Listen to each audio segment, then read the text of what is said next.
Hey guys, Jack here. Stick around after today's episode to hear how new clients can save 50% on AgYield's full suite of consulting and technology for 2025. This exclusive offer is available now until April 1st. Don't miss out. Terms and conditions apply. Check out the video description to learn more.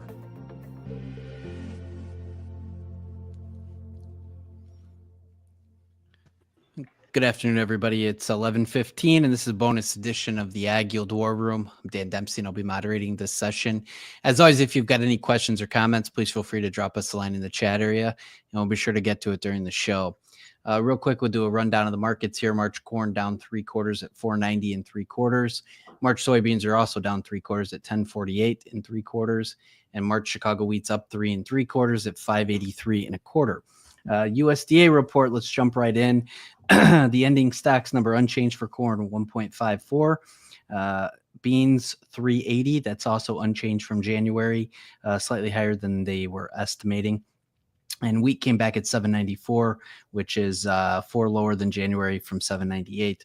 Looking at the world numbers, world stocks for corn, slightly lower there, 290.3.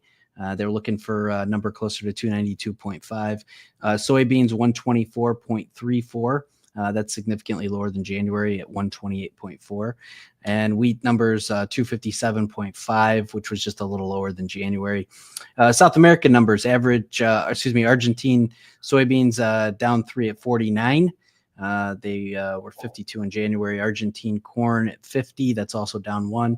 Brazilian soybeans unchanged at 169. And the Brazilian corn down 1 at 126.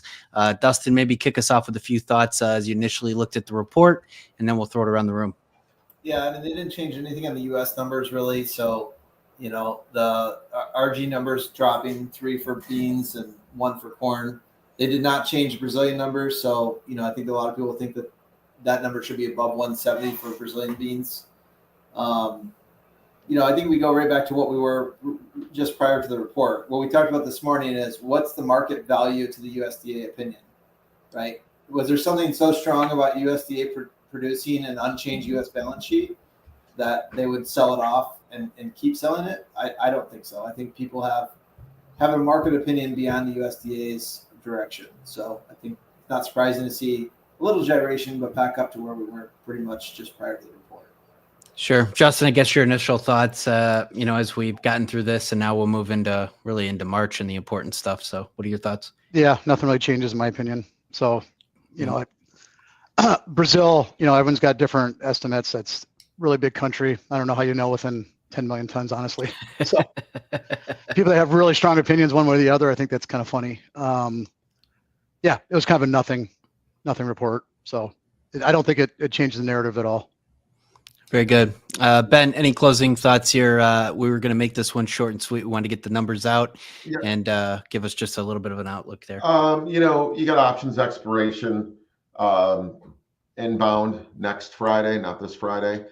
And, we talked about before when we were in bear markets, the passive aspect of options. The shorts are being managed all the time by people that are willing to sell, more so than the long options. I wouldn't be surprised to see a little bit of a setback into options expiration, but again, I don't think agree with Justin and Dustin. I don't think it changes the overall narrative. There is of note, there are 30,000 $5 calls that are open. That really sticks out as a high volume number in March. So we'll see. Probably a sideways chop here for a little bit. Wouldn't be shocked if we sold off a little bit, but I don't think it changes anything from the big picture. Copy and paste job, really boring. Yep. One thing I will note that's kind of interesting is that the real is up again, pretty good. It's relatively small to what you would think of a currency move, but it's been steadily trotting higher. And the back end of the market's leading this today post reports. Like no 25 beans up 3. March is only up 1 3/4 right now. Same thing with corn, up 1.5 in the back, only up 3/4 in the front. So that's, I think, a positive sign that the market's kind of moving back to a carry, but holding value. Very good. And one thing before we part, doing this midday update here with the report, Ryland, we have seen a pretty significant setback here in feeders and fats. Just a quick snapshot of kind of what you're seeing through Yeah, today's trade?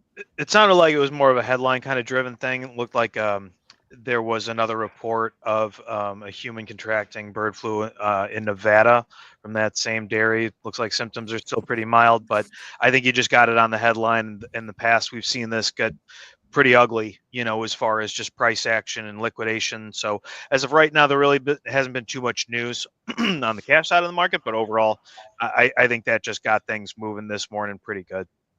Very good. Appreciate the update. So with that, we'll wrap here. Again, nothing real major in the report. We'll give a rundown of the markets here. March corn now pretty much unchanged, down a half at 491. March soybeans also unchanged at 1049.5. And March Chicago wheat's up 3 1/4 at 582 3/4. Give us a call if you want to talk about your individual operation. We got some really good pricing for new clients to come in and give us a shot here this year. We're talking about crop insurance. We're talking about how that integrates within your marketing. So we got some time here through the end of February and certainly into March. Give us a call. We'd love to visit with you and make sure that you're properly aligned for the upcoming year. Appreciate everybody that tunes into the show on a daily basis and supports the show. If you wouldn't mind, throw us a like and certainly subscribe. It'll keep you up to speed on everything that's going on with AgYield. We're doing this every day that the markets are open, streaming live on X, Facebook Live, and YouTube Live, 8:15 Central Time. Hope everybody has a great rest of the day. We look forward to talking to you again tomorrow morning.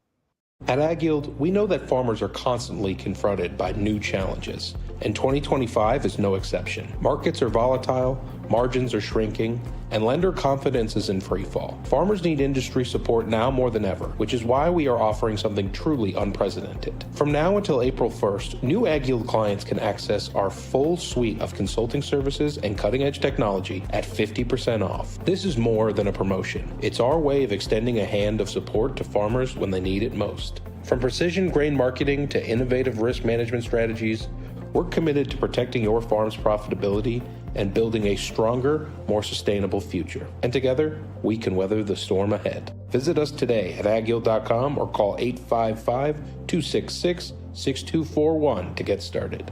Terms and conditions apply. Check out the video description to learn more.